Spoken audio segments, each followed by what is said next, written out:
So what do you think's the hardest part of this problem that we haven't yet solved? What's the most difficult piece of this we still have outstanding? I think my take is it's the human nature of companies and the business processes that they have already in place to adapt the new way of thinking, the new way of working is going to be the problem. Mm-hmm. We will build a system. Technically, I have no doubt the system will be there. The challenge would be to go and offer it to Citibank, and the CFO at the Citibank is going to say, but we do this thing today this way. Yes. How am I going to train all the people that do things this way into a new way? Yes. That's going to be the problem. Technically, I would say the challenge would be the operational characteristics of our system, because it's going to handle large volumes, because it needs to have very well-defined cuts of data, and we can't afford to lose even a transaction. I asked somebody last week, I said, so how patient would you be with your bank if they lost a transaction or two? With your search engine, somehow you detect that they dropped a URL on the first screen that they gave you. How upset are you about that?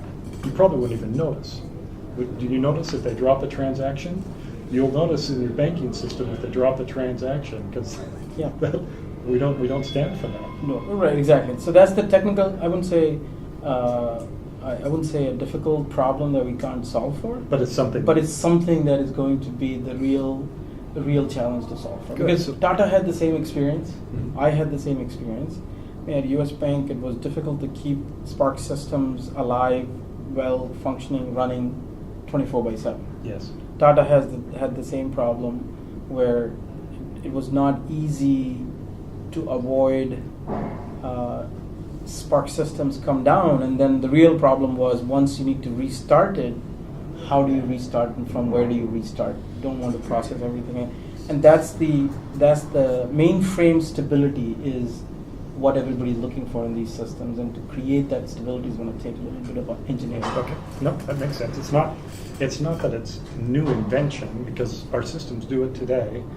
It's that we haven't, in inventing this new capacity, using this capacity effectively, if we have to build in that same sort of resilience for this new capacity, which we haven't been doing for a few years now. Yeah, I mean, we did the run today, right?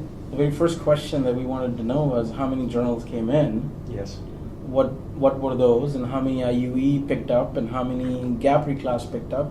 Those are the normal questions that finance is going to ask. Yep. Every time the run is going to finish, they're going to be asking those kinds of questions. How do we provide that? And how do we, if the process breaks down at step number 3, how do we make sure nothing gets dropped, or we have still the integrity of the system intact? Okay. Those are